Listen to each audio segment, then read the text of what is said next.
ठीक आहे, झालं सर. ओके, पुढे जाऊयात आपण. आता बघा, मी एक एक एक एक आपण काय करूयात, एक एक गोष्ट घेऊयात आणि त्याच्यावरनं जनरलाइज करायचं.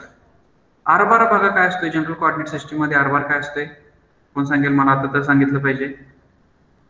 कोण सांगतंय? R bar for general coordinate system. R bar is equal to, okay, who is going to tell me? H1 dQ1 Q1 cap plus H2 dQ2 Q2 cap plus H3 dQ3 Q3 cap. Okay, आता मला सांगा for Cartesian coordinate system, मी first case घेतो. Cartesian coordinate system. Cartesian coordinate system. आता इथं मला सांगा Cartesian coordinate system मध्ये Q1 Q2 Q3 काय असतात? कोण सांगते मला? अरे basis XYZ. X Y Z. H1 H2 H3 काय असतात? H1 H2 H3 काय असतात? 1. So what you have to do now, you have to just substitute H1 H2 H1 H2 and H3 value in above equation. Q1 Q2 Q3 value in above equation. What you are going to get? R bar. काय मिळेल तुम्हाला बघा? Substitute करा just value. R bar is equal to H1 ची value substitute करा, H2 ची करा, H3 ची करा.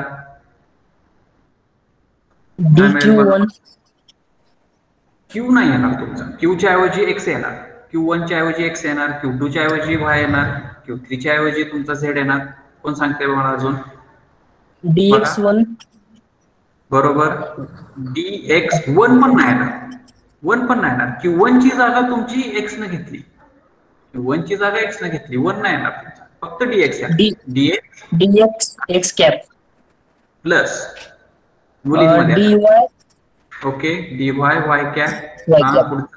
Okay, dz z cap. Simple. Second, cylindrical coordinate system. Cylindrical coordinate system.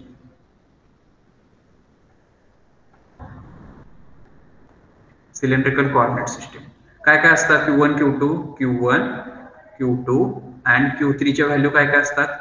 कोण सांगेल? Row five z. Correct. H1 H2 H3 च्या value काय काय असतात तुमच्या? 1 रो 1. 1 रो 1.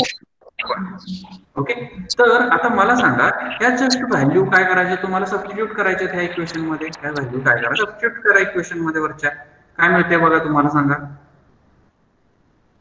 व्हॅल्यू सबस्टिट्यूट करा. मला आर बार ची व्हॅल्यू सांगा. Elementary position vector, elementary position d rho okay, d rho cap. Okay, plus d phi नाही, H2 ची व्हॅल्यू काय? Rho d phi phi cap plus dz z cap. dz z. Correct. कोण उत्तर सांगते? माने. वा शपाश. अरे बाकीचे कुठे आहेत? झोमाडे बिंबडे शिंदे मुलींमध्ये. Spherical coordinate system. कळतंय ना अक्षर? समजून घ्या थोडस. स्पेरिकल कोऑर्डिनेट सिस्टीम तुम्हीच काढा बघू, मला सांगा. Spherical coordinate system. एक minute.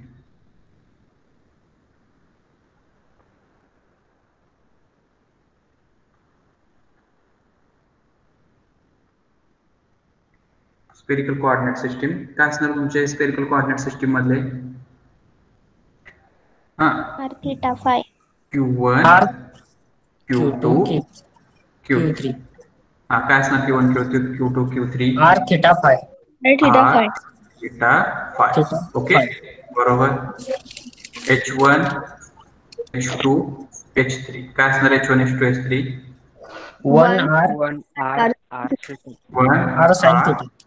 R sin theta. R sin theta. Correct.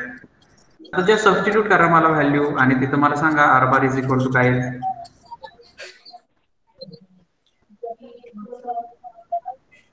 dr r cap DRR cap plus r D theta d theta R theta correct theta cap theta theta cap plus plus r R sin sin theta theta d D phi phi phi cap phi phi cap. cap. Correct. So this is your elementary position vector in spherical coordinate system. लिहून घ्या बघू सगळ्यांनी पटपट लिहून घ्या.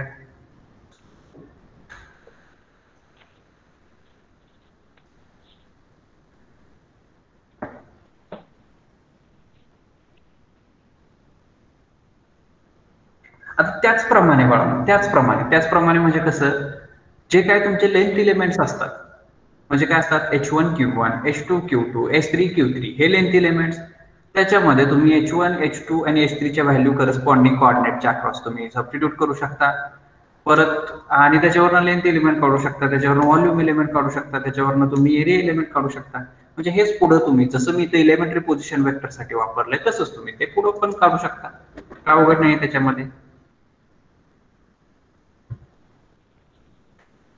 बघा बघू समजतंय का काय अडचण याच्यात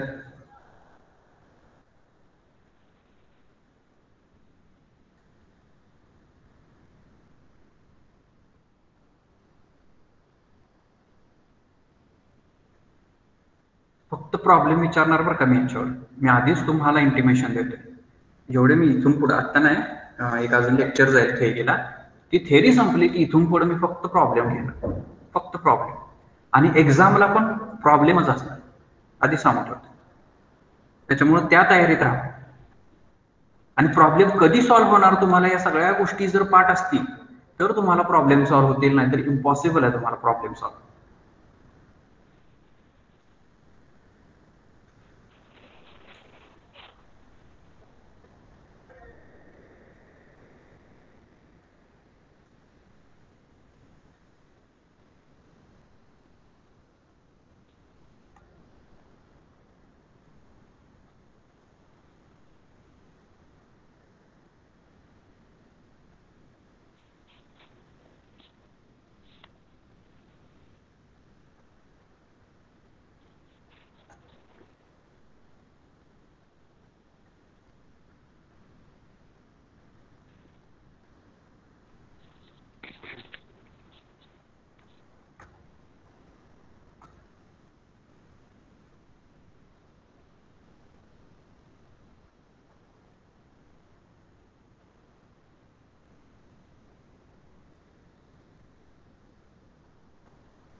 काहीतरी खराब दिसतंय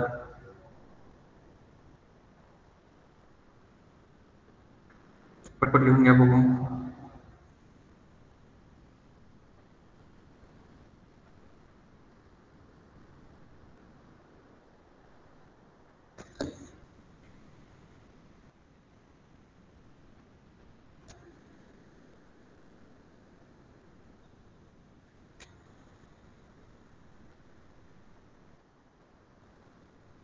बघा काय शंका याच्यामध्ये काय शंका कुणाला व्यवस्थित समजून घ्या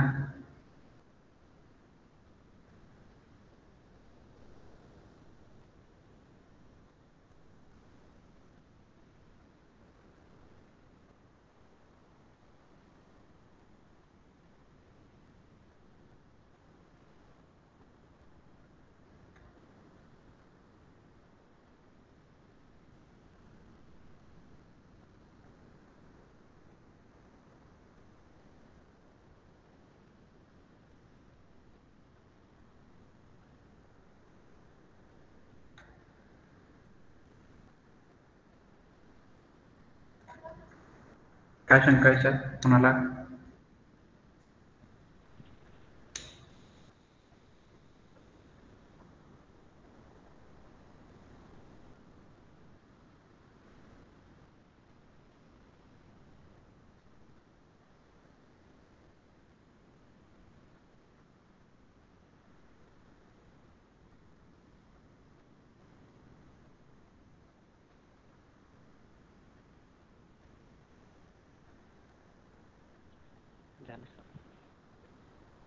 सगळ्यांनी लिहून घे व्यवस्थित पटपट.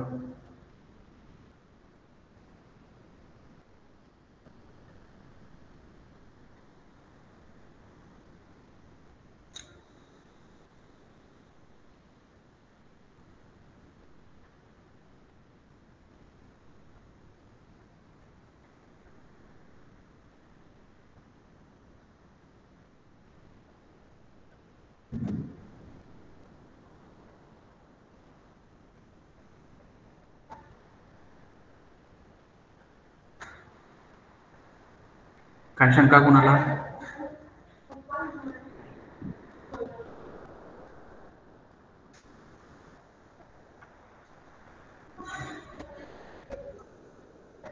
मुलींमध्ये झालं का लिहून?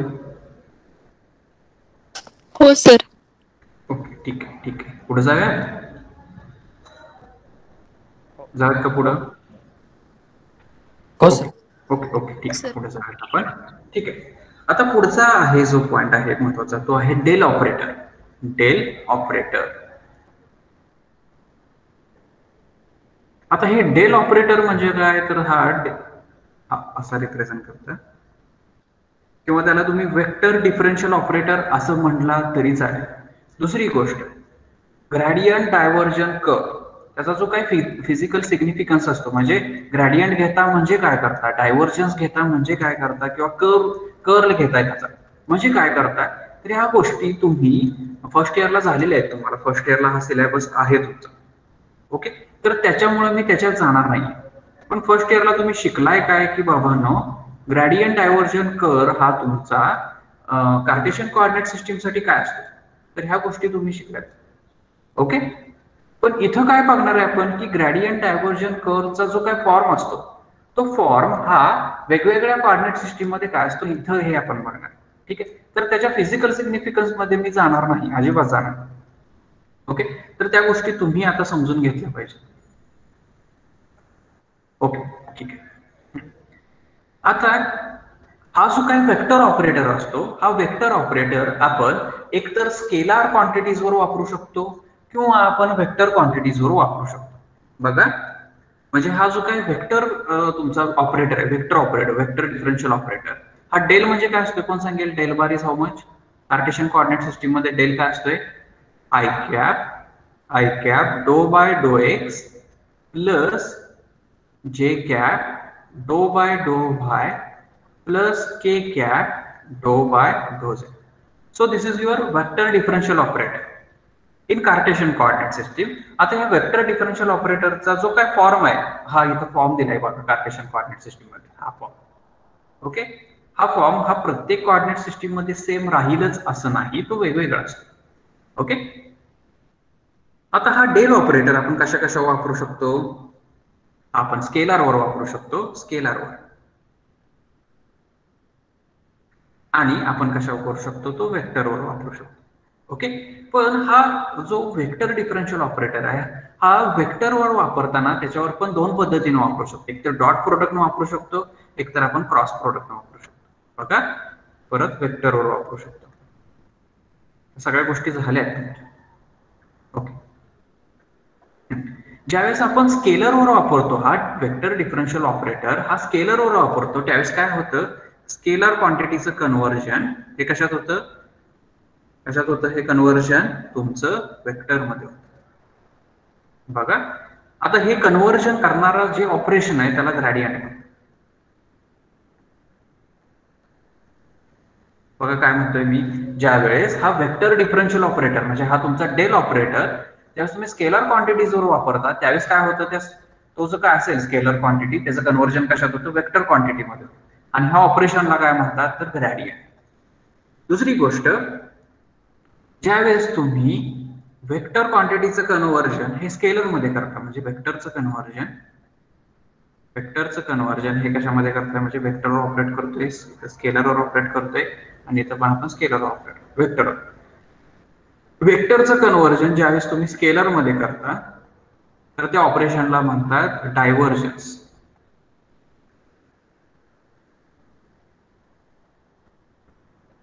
त्याला म्हणतात डायव्हर्जन्स. आणि ज्यावेळेस तुम्ही वेक्टरचं कन्व्हर्जन हे वेक्टर मध्येच करता, वेक्टरचं कन्व्हर्जन हे वेक्टर मध्येच करतात, तर त्याला काय म्हणतात? कोण सांगेल? Curl. Gradient divergence curl. Gradient divergence curl. Okay. आता इथं बघा, जी काय स्केलर क्वांटिटी असते, समजा ती स्केलर क्वांटिटी तुमची काय फाय आहे. फाय ही स्केलर क्वांटिटी, आणि त्याच्यावर काय करता तुम्ही? वेक्टर डिफरन्शियल ऑपरेटर हा ऑपरेट करता.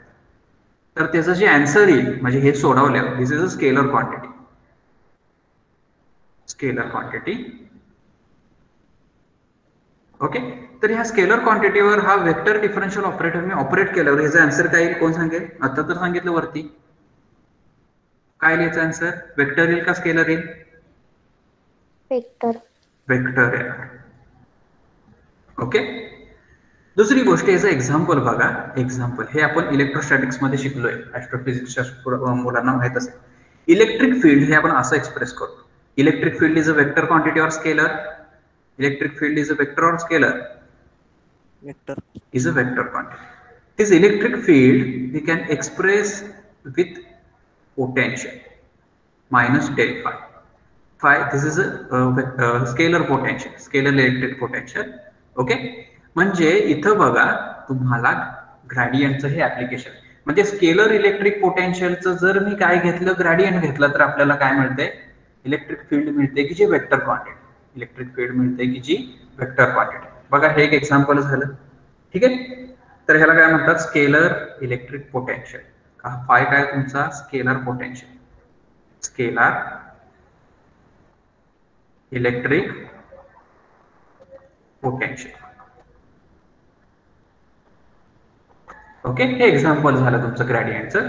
दुसरी गोष्ट, डायव्हर्जनचं एक्झाम्पल. समजा डेल बार, हा डेल आहे बरं का माझा, काय काय जण तो डी वाटेल, पण तो ट्रायंगल आहे. डेल ऑपरेटर माहिती आहे ना? Del operator triangle. ओके. तर तो डेल बार आहे. Del bar dot A bar, dot असेल, dot del bar dot A bar असं असेल, म्हणजे डॉट म्हणजे डेल बार डॉट ए बार म्हणजे काय घेतो आपण? डायव्हर्जन्स ऑफ ए बार घेतो. असं असेल तर आन्सर काय येतं? काय येतं answer? Scalar. Scalar. Okay. Scalar. आता हे जे एक्झाम्पल्स काय आहेत? याचे एक्झाम्पल्स काय आहेत? हे तुम्ही पण बघितले. Del bar dot E bar, Maxwell's equation, rho by epsilon naught. आठवते काय? ऍस्ट्रोफिजिक्स. सेकंड मॅक्सवेल इक्वेशन काय असते? Del bar dot B bar, how much? 0. हा, करेक्ट करेक्ट. एकाला तर आठवतंय, नशीब. आपण कंटिन्युटी इक्वेशन पण आहे तुमचं. Del bar dot J bar is equal to minus do rho by do. Continuity equation. Okay. तर हे एक्झाम्पल्स आहेत की जे आपण इलेक्ट्रोमॅग्नेटिक मध्ये बघितलेले, इलेक्ट्रोमॅग्नेटिक्स, की ज्याच्यामध्ये डायव्हर्जन्स वापरले. आणि कर्ल. कर्ल म्हणजे काय? समजा ए हा वेक्टर आहे, तर मी काय करतोय? कर्ल घेतोय. Del bar cross cross cross असेल तर कर्ल, म्हणजे कर्ल ऑफ ए बार. हे काढलं किंवा हे सॉल्व्ह केलं तर आपल्याला काय येईल? आन्सर वेक्टर येईल. आन्सर काय येणार आपलं? वेक्टर आन्सर आहे. ठीक आहे. एक्झाम्पल्स बघा. इथं पण Maxwell's equations. Del bar cross E बार, कोण सांगेल मला आन्सर? मायनस डो ऍस्ट्रोफिजिक्स. बी माइनस डो बी बार मायनस बार बाय डो B bar doh T. Correct correct, बरोबर. Maxwell's equation. सेकंड, जर हे पण आपण बघितलं बरं का, del bar cross A bar. A bar is a vector potential, vector magnetic potential. आपल्याला आन्सर मिळतं B bar. B is vector, sorry magnetic field, आणि ते वेक्टर असते. म्हणजे ए बार काय येतं इथं? इथं ए बार काय? इथं काय? Vector electric potential. Vector electric potential. Okay. Vector electric potential. आता दुसरी गोष्ट इथं मी वेगळ्या कलरमध्ये लिहितो, म्हणजे तुम्हाला खूप महत्वाचं आहे, प्रॉब्लेम सॉल्व्हिंगसाठी खूप महत्वाचं आहे, आणि अशा रिलेटेड क्वेश्चन पण तुम्हाला विचारले जातात. समजा एखादा कुठलाही वेक्टर आहे. कुठला वेक्टर मी धरू? काय त्याला म्हणतो? वेक्टर पी बार म्हणू. पी बार हा वेक्टर आहे तुमचा, आणि त्याचं जर मी काय घेत असेल? डायव्हर्जन्स घेत असेल. त्याचा जर मी डायव्हर्जन्स घेत असेल आणि ते आन्सर जर 0 आलं, तर ह्या वेक्टरला म्हणतात सोलेनॉइडल फील्ड. बघा, खूप महत्वाचं आहे, ह्याच्यावर तुम्हाला प्रॉब्लेम्स असतात. Solenoidal field. म्हणजे तुम्हाला एक काय दिलेलं असेल, एखादं वेक्टर फील्ड दिलेलं असेल आणि त्याच्यावरनं तुम्हाला सांगायचं आहे की ते सोलेनॉइडल फील्ड आहे का. ओके, तर काय करणार तुम्ही, त्याचा डायव्हर्जन्स घेणार आणि जर तो झिरो आला डायव्हर्जन्स, तर तुम्ही सांगू शकता की ते सोलेनॉइडल फील्ड आहे. ओके, दुसरी गोष्ट इथं मी कोपऱ्यात लिहितो बरं का. ओके, जर समजा पी वेक्टर आणि त्याचा मी कर्ल घेतला, दिसतंय ना, कर्ल घेतला आणि तो जर झिरो आला तर त्या पी वेक्टरला म्हणतात irrotational field. Irrotational field. Okay, किंवा त्याला म्हणतात फील्ड ऑफ कॉन्झर्वेशन. ओके, बघा काय सांगतो मी, परत एकदा समराइज करतो. जो डेल ऑपरेटर आहे, वेक्टर डेल ऑपरेटर, तो एकतर तुम्ही स्केलर फील्डवर वापरू शकता किंवा वेक्टर फील्डवर वापरू शकता. स्केलर फील्डवर वापरल्यानंतर जर तो स्केलर फील्डला वेक्टर फील्ड मध्ये कन्वर्ट करत असेल तर त्या ऑपरेशनला म्हणतात ग्रेडियंट ऑपरेशन. ओके, मग ग्रेडियंट कसं लिहितो आपण, डेल बार फाय. डेल बार फायचं स्केलर क्वांटिटी. मग हे जर सॉल्व्ह केलं तर वेक्टर आन्सर येतं. याचं एक्झाम्पल काय, A bar is equal to minus del phi. Phi इथं काय तुमचा स्केलर इलेक्ट्रिक पोटेन्शियल, हे मागच्या वर्षी आपण बघितले, किंवा मला असं वाटतंय तुम्हाला फर्स्ट इयरला पण आहे इलेक्ट्रोडायनॅमिक्स मध्ये, झालंय हे तुम्हाला. ओके, वेक्टर म्हणजे काय, वेक्टर क्वांटिटी काय करतो, ज्यावेळेस तो स्केलर क्वांटिटी मध्ये कन्वर्ट करतो त्यावेळेस तो काय करतोय, आपण डायव्हर्जन्स घेतो. ओके, डायव्हर्जन्स घेतोय म्हटल्यावर डेल बार डॉट असतो. डायव्हर्जन्स मध्ये काय असतोय बाळांनो, डेल बार मध्ये काय असतो, डॉट असतो. Del bar dot A bar is equal to scalar. मग ह्याचे हे एक्झाम्पल. पण जर एखाद्या वेक्टर फील्डचं जर डायव्हर्जन्स हे झिरो येत असेल तर त्या फील्डला काय म्हणतात, त्याला, त्याचा सिग्निफिकन्स बघूया आपण, पण फक्त काय म्हणतात आधी बघूया. काय म्हणायचं त्या फील्डला जर त्याचा डायव्हर्जन्स झिरो येत असेल, सोलेनॉइड. Solenoidal field. ओके, दुसरी गोष्ट कर्ल. जर एखाद्या वेक्टर क्वांटिटीचा जर आपण त्याचे ऑपरेशन घेतलं आणि ते जर वेक्टर आला असेल तर त्या ऑपरेशनला म्हणतात कर्ल ऑपरेशन. ओके, मग हे एक्झाम्पल, जर एखाद्या वेक्टर फील्डचं जर कर्ल हा तुमचा जर झिरो आला तर त्या फील्डला म्हणतात irrotational field. Okay, irrotational field. लिहून द्या बघू हा चार्ट सगळा. काय शंका याच्यामध्ये, हे सगळ्या गोष्टी झाल्यात, मी जस्ट समराइज केल्या. इरोटेशनल फील्ड म्हणतात.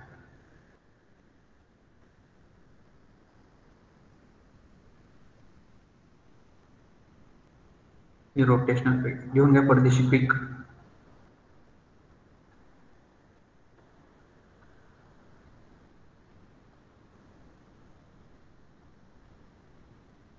टेबल तयार करा.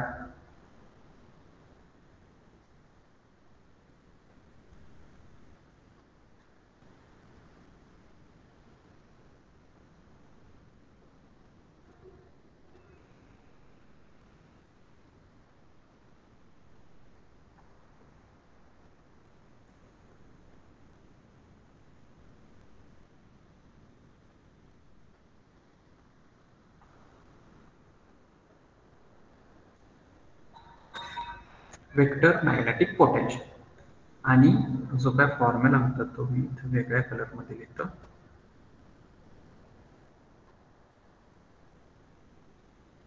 तर तो काय फॉर्म्युला आहे तुमचा, del bar cross P bar is equal to zero. If you got a zero then that P bar is irrotational. Irrotational field खूप महत्वाचं आहे, इरोटेशनल फील्ड.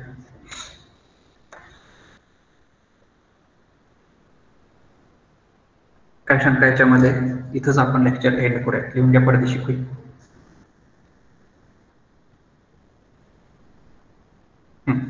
इथं जो डेल ऑपरेटर लिहिलाय तो आपण कार्टेशियन कोऑर्डिनेट सिस्टीम मध्ये लिहिलाय बाळांनो. तो नेहमी तोच असेल असं नाही, त्याचा जनरल फॉर्म काय असतो तो बघूयात आपण.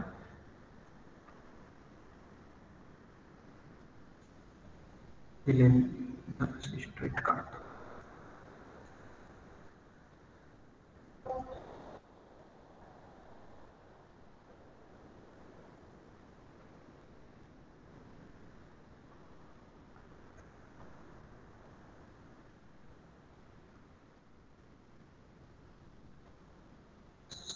सर्व काही नाही.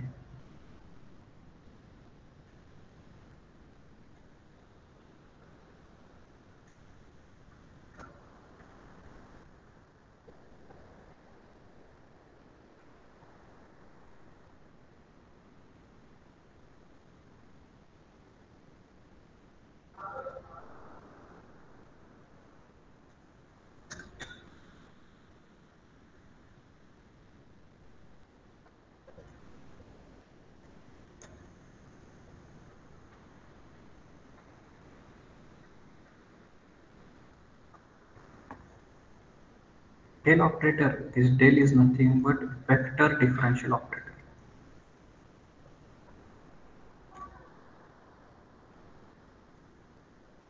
Operator.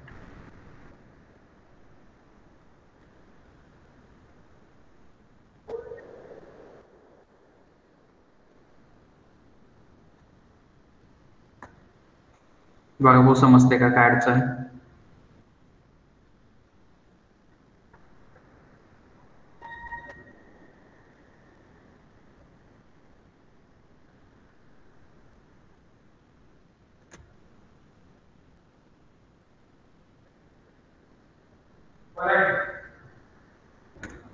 काय अडचण?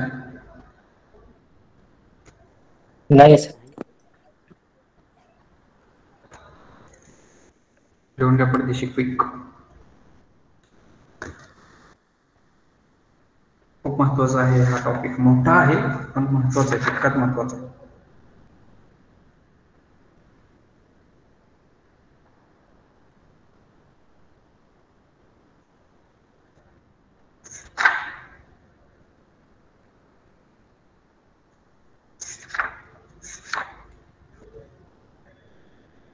ऍप्लिकेशन्स पण आहेत ग्रेडियंटचे, पण त्यात जाणार नाही बरं का.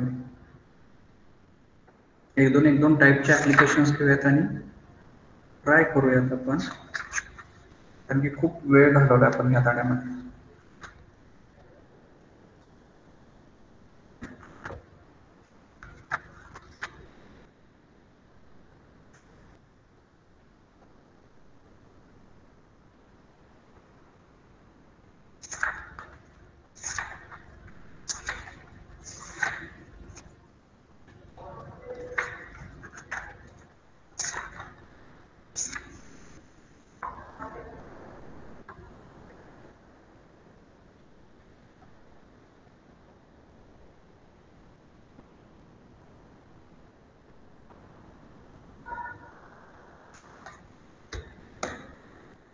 झालं का लिहून?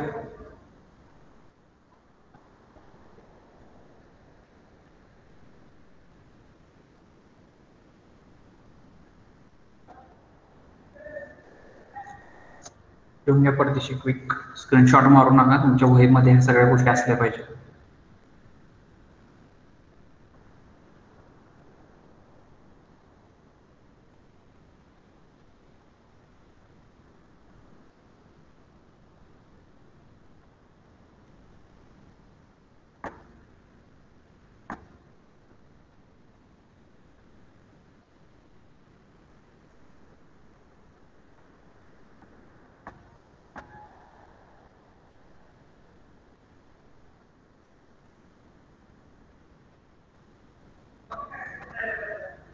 झालं का लिहून सगळ्याचं? कोणाला काय शंका? नाही सर. लिहून घ्या पडदेशी क्विक.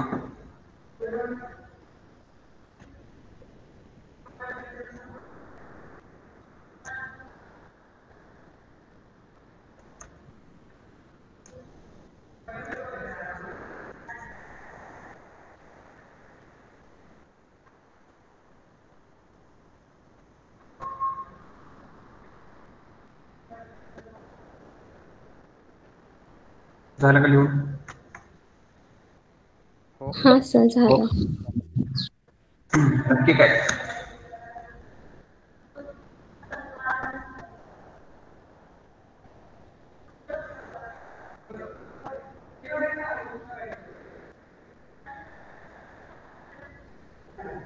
ठीक आहे, तर आज आपण इथंच थांबूया.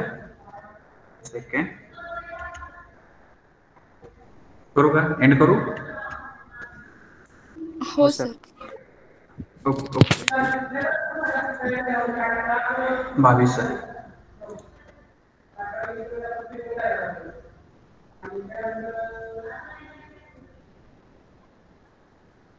आवाज येत नाहीये.